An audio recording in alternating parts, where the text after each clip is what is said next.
Formula One is more than just speed and skill. It's a constant battle between innovation and regulation. Throughout history, the rules have shaped every aspect of the sport, from how cars are designed to how races are won. Today, we're exploring the fascinating evolution of F1 regulations, from the sport's humble beginnings with just 3 pages of rules to the revolutionary changes coming in 2026 that will transform Formula One forever. When Formula One was born in 1950, the entire rulebook was just 3 pages long. Teams could choose between a 1.5-liter supercharged engine or a 4.5-liter naturally aspirated one. There were no weight restrictions, no safety requirements as we know them today. It was raw, dangerous, and thrilling. The 1961 season brought the first major shakeup. Engine capacity was slashed from 2.5 liters to just 1.5 liters, and a minimum weight of 450 kilograms was introduced. This forced teams to completely rethink their designs. But more importantly, the 1960s saw the beginning of safety regulations. Drivers like Jackie Stewart pushed for change after witnessing too many tragedies.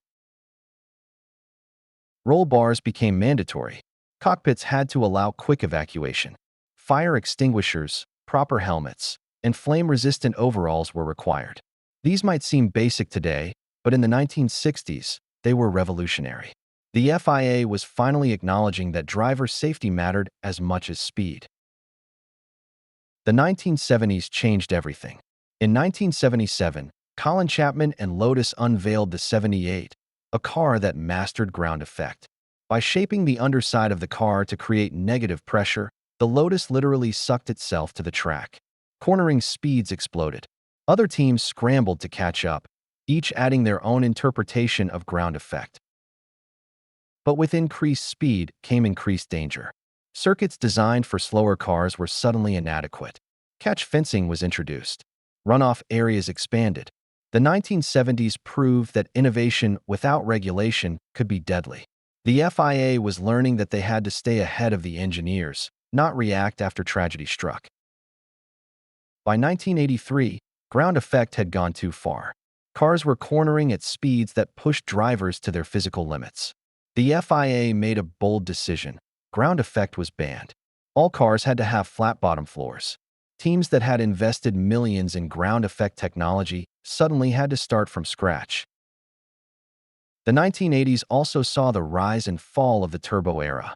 Turbocharged engines produced insane power figures, over 1,000 horsepower in qualifying trim. But they were expensive, unreliable, and gave wealthy teams an unfair advantage. The rules were tightening, slowly bringing equality back to the grid. The early 1990s became an electronics playground. Williams dominated 1993 with their FW15C, a technological marvel featuring active suspension, traction control, anti-lock braking, and semi-automatic gearboxes. The car practically drove itself. It was brilliant engineering, but it wasn't racing. Then came the darkest weekend in modern F1 history. The 1994 San Marino Grand Prix at Imola saw the deaths of Roland Ratzenberger and Ayrton Senna. Formula One was forced to confront its safety failures. For 1994, all electronic driver aids were banned. The FIA wanted to return skill to the driver's hands, not the computer's processors. The rest of the decade saw continuous safety improvements. Cockpit sides were raised. Crash structures were strengthened. The survival cell became a fortress. In-race refueling returned, adding strategic variety but also fire risk. The 1990s proved that F1 could be both safer and more exciting. The 2000s brought a new focus: cost control. Teams were spending hundreds of millions, and smaller teams couldn't compete. The FIA introduced measures to slow the cars down and reduce spending. Testing was limited. Engine development was frozen. Aerodynamic complexity was restricted.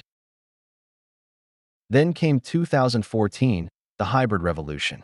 Formula One switched to 1.6-liter V6 turbo hybrid power units with complex energy recovery systems. These weren't just racing engines, they were technological showcases for road car development.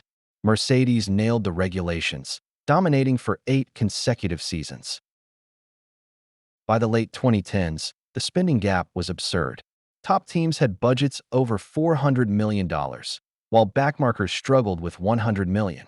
In 2021, F1 finally introduced a cost cap. Every team, regardless of wealth, had a maximum budget. It was revolutionary, and it worked. Competition improved almost immediately.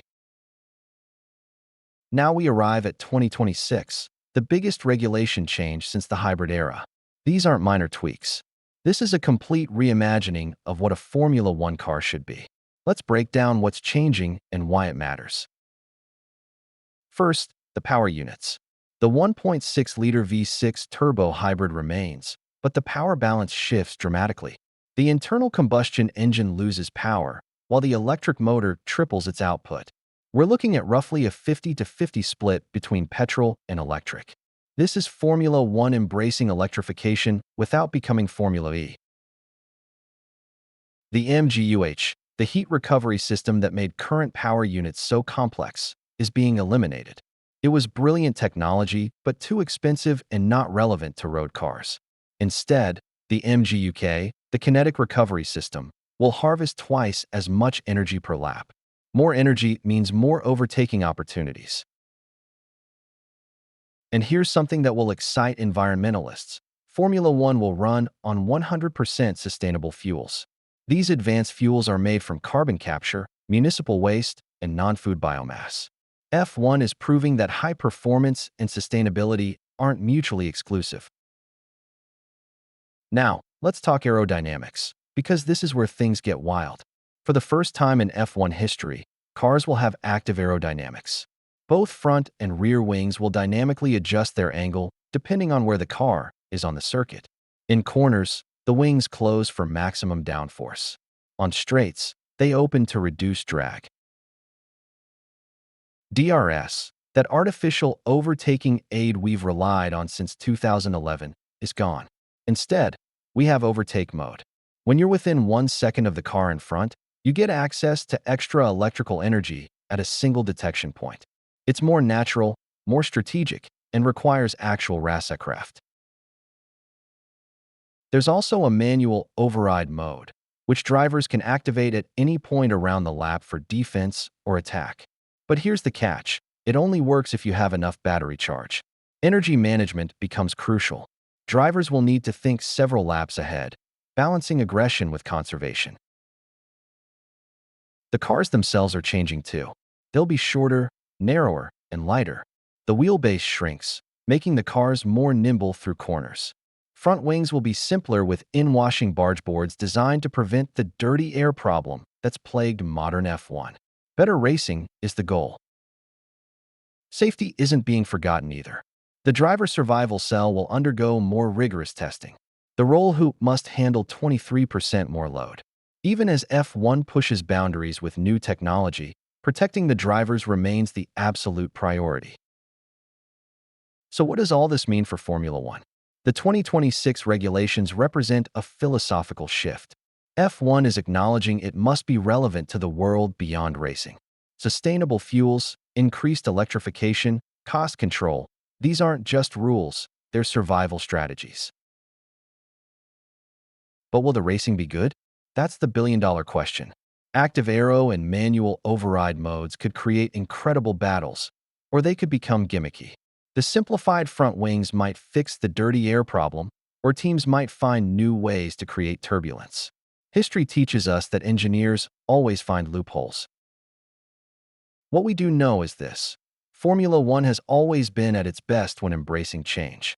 The 2026 regulations are ambitious, perhaps the most ambitious since the sport began. They're risky, they're necessary, and they're exciting. In just a few years, we'll discover if the FIA got it right. One thing's certain, Formula One will never be boring. Thanks for watching, and we'll see you at the track.